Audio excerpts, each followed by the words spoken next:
আসসালামু আলাইকুম। আমার কুকিং চ্যানেল থেকে আপনাদেরকে জানাই স্বাগতম। আজকে আমি আমার রেসিপিতে নিয়ে এসেছি শিং মাছ দিয়ে কিভাবে ফুলকপি, আলু, টমেটো পিউরি দিয়ে রান্না করেছি। আর গত 2-3 দিন আগে আমি চিকেন দিয়ে ফুলকপি রান্নার পরে এত মজা লেগেছিল, সেই জন্যই আজকে আমি আবার ফুলকপি, আলু, টমেটোর পিউরি দিয়ে শিং মাছ দিয়ে রান্না করার চিন্তা করলাম। আর সেই তরকারিটাও অসাধারণ মজা হয়েছে। মনে হচ্ছিল যে শীত চলে এসেছে। আসলে শীতের তরকারি তো আসলেই মজা। সেজন্যই রান্নাটা আমি এভাবেই করেছি। শিং মাছ দিয়ে আজকে ফুলকপি, আলু, টমেটো দিয়ে রান্না করেছি। আর এই শিং মাছগুলি দিয়ে রান্না করার ফলে কিন্তু কোনো রকমই কোনো মজার কোনো কমতি হয়নি। শিং মাছটা সাইজে যতটুকুই হোক না কেন, কিন্তু তরকারির স্বাদটা কিন্তু মাছের কারণে অনেক বেশি মজা হয়েছে।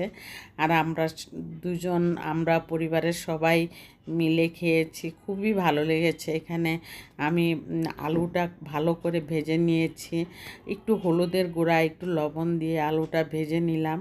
আলুটা ভেজে নেওয়ার পর আমি ফুলকপিটাও ভেজে নিয়েছি। ফুলকপিটা দিব, আলুর মধ্যেই দিয়ে দিব ভাজা ভাজা হয়ে আসার পর।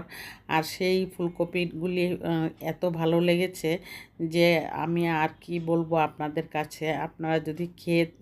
আপনাদেরকে যদি খেয়ে দেখাতে পারতাম তাহলে বুঝতে পারতেন যে আসলেই টেস্ট কেমন।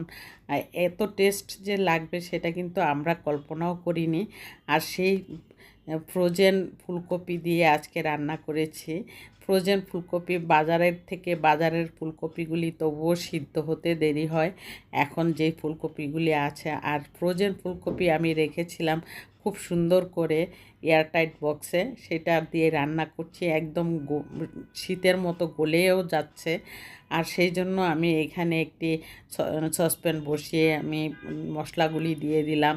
হলুদের গুঁড়া, মরিচের গুঁড়া, ধনিয়ার গুঁড়া, ভাজা জিরের গুঁড়া দিয়ে আমি এখানে টমেটোর পিউরি দিয়ে রান্না করলাম। টমেটো আমি সিদ্ধ করে ব্লেন্ড করে রেখেছিলাম। ওই পিউরিটা দিয়ে রান্না করলে খুব মজা হয়।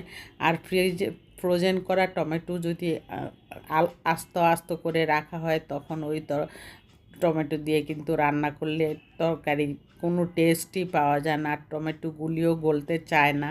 সেই জন্য আমি টমেটো সিদ্ধ করে তারপরে ফ্রোজেন করে একটা বক্সে করে রেখে, এয়ারটাইট বক্সে রেখে দিই।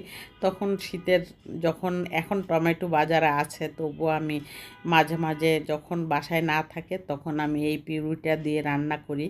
আর সেই রান্নাটা অসাধারণ হয়ে থাকে। কালারটা যেমনই আসুক, কালারটাও সুন্দর আসে, আবার রান্না খেতেও অনেক ভালো লাগে। দেখুন তরকারিটার কালার খুব সুন্দর এসেছে, খেতেও কিন্তু অসাধারণ মজা হয়েছে। আর আজকে আমি রান্না করলাম, সেই জন্য আপনাদের কাছে আমার একটা রিকোয়েস্ট থাকবে, একটি লাইক তো অবশ্যই দিবেন। আর সাবস্ক্রাইব করে অল বাটনে ক্লিক করে নোটিফিকেশানটা অন করে রাখবেন, যাতে আমার ভিডিও দেওয়ার সাথে সাথে আপনাদের কাছে পৌঁছে যায় আমার ভিডিওটা, এবং অন্যান্য ভাই বোনরাও যাতে দেখতে পায়।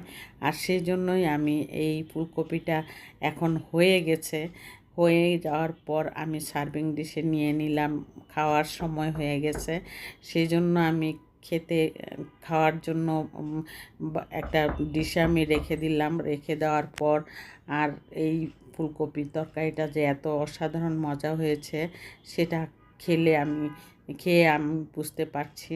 এবং এর জন্য আমি আপনাদেরকে অনুরোধ করব, আপনারাও এভাবে ফ্রোজেন করে রেখে ফুলকপি আর টমেটোর পিউরি রেখে খেয়ে নেবেন। এটা অনেক উপকারে আসবে, এবং আমারও আসে। সেই জন্য আপনাদের কাছে অনুরোধ রইল, এইভাবে রেখে থাকবেন।